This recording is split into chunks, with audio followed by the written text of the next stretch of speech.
Assalamualaikum warahmatullahi wabarakatuh. Perkenalkan, nama saya Ditya Primanugraha dengan NIM 234010022 dari kelas ES2A. Di sini saya akan menyampaikan materi tentang ilmu hadis. Yang pertama yaitu hadis maudhu. Maudhu berarti menggugurkan, meninggalkan, dan memalsukan. Sedangkan secara istilah, hadis maudhu adalah sesuatu yang dinisbahkan kepada Rasulullah SAW dengan cara mengada-ngada dan dusta. Hal ini tidak pernah beliau sabdakan, kerjakan maupun takrirkan. Lalu kriteria hadis maudhu yakni yang pertama, periwayatnya dikenal sebagai pendusta dan tidak ada jalur lain yang periwayatnya thiqah meriwayatkan hadis itu. Yang kedua, periwayatnya mengakui sendiri membuat hadis tersebut. Yang ketiga, ditemukan indikasi yang semakna dengan pengakuan orang yang memalsukan hadis. Faktor-faktor yang melatar belakangi munculnya hadis maudhu ada dua, yakni yang pertama, belum terhimpunnya hadis Nabi dalam suatu kitab, dan yang kedua, kedudukan hasil sebagai sumber ajaran Islam. Keadaan ini dimanfaatkan secara tidak bertanggung jawab oleh orang-orang tertentu. Mereka membuat hadis palsu berupa pernyataan-pernyataan yang mereka katakan bersumber dari Nabi. Padahal Nabi sendiri tidak pernah menyatakan demikian. Pemalsuan hadis tidak hanya dilakukan oleh orang-orang Islam saja, melainkan juga telah dilakukan oleh orang-orang non-Islam. Orang-orang non-Islam membuat hadis palsu karena ingin membuat runtuhnya Islam dari dalam. Materi yang selanjutnya yaitu secara singkat imam ahli hadis dan karya-karyanya. Para imam ahli hadis memainkan peran penting dalam menjaga dan melestarikan ajaran Islam. Mereka mendedikasikan hidup mereka untuk mempelajari, mengumpulkan, dan mengklasifikasikan hadis Nabi Muhammad SAW. Kontribusi mereka sangatlah berharga bagi umat Islam, karena hadis merupakan sumber hukum kedua setelah Al-Quran. Berikut adalah beberapa imam ahli hadis yang terkenal beserta karya-karyanya. Yang pertama yaitu Imam Bukhari. Beliau lahir di Bukhara, Uzbekistan. Beliau dikenal sebagai Amirul Mukminin fil Hadis atau pemimpin orang-orang mukmin dalam ilmu hadis. Karyanya yang paling terkenal adalah Sahih Bukhari yang dianggap sebagai kumpulan hadis paling otentik dan terpercaya. Sahih Bukhari berisi lebih dari 7.000 hadis yang diklasifikasikan berdasarkan tema dan tingkat otentisitas. Yang kedua ada Imam Muslim. Beliau lahir di Naisabur, Iran. Beliau adalah murid Imam Bukhari. Karyanya yang paling terkenal adalah Sahih Muslim yang melengkapi Sahih Bukhari. Sahih Muslim berisi sekitar 4.000 hadis yang diklasifikasikan dengan cara yang mirip dengan Sahih Bukhari. Lalu yang ketiga Imam Abu Dawud. Beliau lahir di Basra, Irak. Karyanya yang paling terkenal adalah Sunan Abu Dawud yang berisi lebih dari 4.500 hadis. Sunan Abu Dawud terkenal karena mencakup hadis-hadis yang tidak ditemukan dalam Sahih Bukhari dan Sahih Muslim. Para imam ahli hadis ini hanya sebagian kecil dari banyak ulama yang telah berkontribusi dalam pelestarian hadis Nabi Muhammad SAW. Kontribusi mereka telah membentuk pemahaman umat Islam tentang agama mereka dan terus menjadi sumber panduan dan inspirasi bagi umat Islam di seluruh dunia. Materi yang selanjutnya yaitu Asbabul Wurud. Pengertian Asbabul Wurud. Secara sederhana, asbab al-wurud dapat diartikan sebagai sebab-sebab datangnya sesuatu. Karena istilah tersebut biasa dipakai dalam diskursus ilmu hadis, maka asbab al-wurud dapat diartikan sebagai sebab-sebab atau latar belakang munculnya suatu hadis. Macam-macam dan contoh asbabul wurud hadis. Yang pertama yaitu sebab yang berupa ayat Al-Quran. Artinya di sini ayat Al-Quran itu menjadi penyebab dari Nabi Muhammad SAW mengeluarkan sabdanya.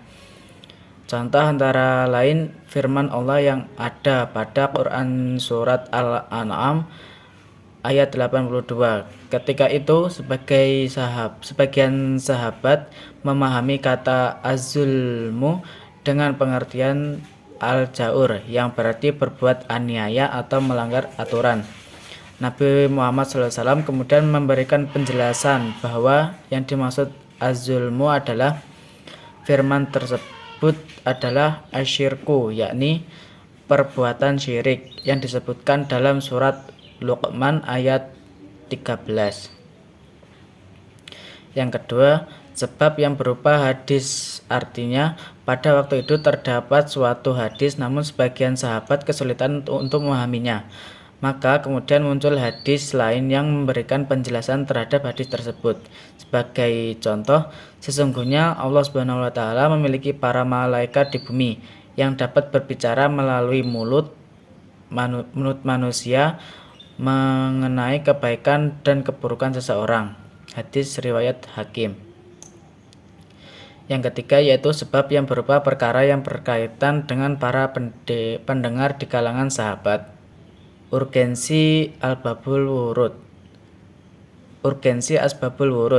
Yang pertama yaitu mempermudah memahami hadis-hadis khususnya yang tampak bertentangan satu sama lain. Yang kedua, membatasi pengertian hadis yang masih mutlak. Yang ketiga, mentafsil atau merinci hadis yang masih bersifat global. Yang keempat, menentukan ada atau tidak adanya nas mansuh dalam suatu hadis. Yang kelima, menjelaskan ilat atau sebab-sebab ditetapkannya suatu hukum. Yang keenam, menjelaskan maksud suatu hadis yang masih muskil atau sulit dipahami. Lalu yang ketujuh, menentukan adanya takhsis hadis yang bersifat umum. Lalu yang kedelapan, mengetahui hikmah disyariatkan suatu hukum. Materi yang selanjutnya yaitu ilmu jarh wa ta'dil atau menakar kredibilitas perawi hadis. Ilmu jarh wa ta'dil merupakan cabang penting dalam ilmu hadis yang berfokus terhadap penilaian kredibilitas pada para perawi hadis. Ilmu ini menjadi kunci dalam menentukan keotentikan dan kelayakan suatu hadis untuk dijadikan suatu pedoman hidup. Tujuan mempelajari ilmu jarh wa ta'dil yaitu memastikan kebenaran hadis dengan mengetahui kredibilitas perawi. Kita dapat memastikan keaslian dan keakuratan informasi yang disampaikan dalam hadis. Menjaga kemurnian ajaran Islam. Ilmu jarh wa ta'dil membantu meminimalisir penyebaran hadis palsu atau dhaif yang dapat menyesatkan umat Islam. Lalu selanjutnya memahami konteks hadis. Penilaian terhadap perawi juga membantu memahami konteks dan latar belakang di balik suatu hadis. Tokoh-tokoh penting dalam ilmu jarh wa ta'dil. Yang pertama yaitu Imam Bukhari, dikenal sebagai Amirul Mukminin fil Hadis. Beliau menyusun kitab Shahih Bukhari yang menjadi salah satu kitab hadis paling terpercaya. Yang kedua yaitu Imam Muslim, murid Imam Bukhari. Beliau menyusun kitab Shahih Muslim yang melengkapi Shahih Bukhari. Ilmu jarh wa ta'dil merupakan alat penting dalam memahami dan menjaga keabsahan hadis Nabi Muhammad SAW. Dengan mempelajarinya, kita dapat memastikan bahwa kita berpedoman pada sumber ajaran Islam yang terpercaya dan terhindar dari penyebaran hadis palsu yang dapat menyesatkan. Materi yang selanjutnya yaitu ada tahammul wal ada. Pengertian tahammul wal ada. Tahammul al-hadis menurut bahasa adalah menerima hadis atau menanggung hadis. Pengertian al-ada secara etimologi yaitu berasal dari masdar yang berarti menyampaikan atau melaksanakan.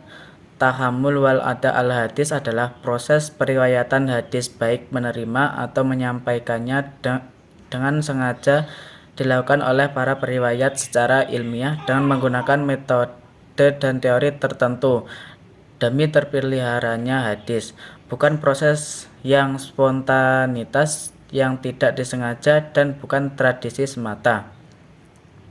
Berikut beberapa perbedaan tahammul dan ada antara lain adalah: yang pertama yaitu periwayatnya boleh berstatus merdeka atau hamba sahaya sedangkan saksi harus orang merdeka. Yang kedua, periwayat untuk berbagai macam peristiwa yang diriwayatkannya bisa berjenis kelamin laki-laki atau wanita, sedangkan saksi untuk peristiwa-peristiwa tertentu harus laki-laki. Lalu yang ketiga, periwayat boleh orang yang buta matanya asalkan pendengarannya baik, sedangkan saksi tidak diperkenankan buta. Lalu yang keempat, periwayat boleh memiliki hubungan kekerabatan dengan orang yang dijelaskan dalam riwayat yang dikemukakannya, sedangkan saksi tidak sah bila memiliki hubungan kekerabatan dengan orang yang diberikan kesaksiannya. Syarat-syarat periwayatan hadis yakni yang pertama Islam, yang kedua balik, yang ketiga berakal, yang keempat tidak fasik, yang kelima terjaga kehormatannya atau muroah, yang keenam mampu menyampaikan hadis, yang ketujuh jika mempunyai catatan maka harus dapat dipercaya dan sangat mengetahui hal-hal yang dapat merusak makna hadis. Materi yang selanjutnya yaitu tarkih hadis atau memilih hadis terbaik di antara hadis yang bertentangan. Tarkih hadis adalah ilmu dalam khazanah Islam yang membahas tentang metode pemilihan hadis ketika terdapat pertentangan antara dua atau lebih hadis. Tujuannya adalah untuk menentukan hadis mana yang lebih kuat dan lebih banyak yang dijadikan pedoman. Mengapa terjadi pertentangan hadis? Pertentangan hadis dapat terjadi karena beberapa faktor. Di antaranya yaitu pertama, perbedaan reaksi. Hadis yang sama diriwayatkan dengan redaksi yang berbeda oleh perawi yang berbeda pula. Yang kedua, perbedaan makna. Hadis yang sama memiliki makna yang tampak bertentangan. Lalu yang selanjutnya, perbedaan konteks. Hadis yang sama disampaikan dalam konteks yang berbeda. Lalu metode tarkih hadis. Para ulama telah mengembangkan berbagai metode tarkih hadis untuk menyelamatkan pertentangan antara hadis. Beberapa metode yang umum digunakan antara lain yaitu yang pertama, tertib, memilih hadis yang diriwayatkan oleh perawi yang lebih terpercaya. Yang kedua, rajih, memilih hadis yang lebih sesuai dengan Al-Quran, akal sehat, dan hadis-hadis lain yang lebih kuat. Lalu yang ketiga, nasih wa mansuh, memilih hadis yang lebih baru dan dianggap menasihkan hadis yang lebih lama. Ta'dil wa jarah, memilih hadis yang diriwayatkan oleh perawi yang lebih adil dan terhindar dari cacat. Lalu yang selanjutnya, takhrij, memilih hadis yang memiliki sanad yang lebih kuat dan terhindar dari kelemahan. Tarkih hadis merupakan ilmu yang penting dalam memahami dan menjaga keabsahan hadis Nabi Muhammad SAW. Dengan mempelajarinya, kita dapat memastikan bahwa kita berpedoman pada sumber ajaran Islam yang terpercaya dan terhindar dari penyebaran hadis palsu yang dapat menyesatkan. Sekian materi yang dapat saya sampaikan, kurang lebihnya mohon maaf. Wassalamualaikum warahmatullahi wabarakatuh.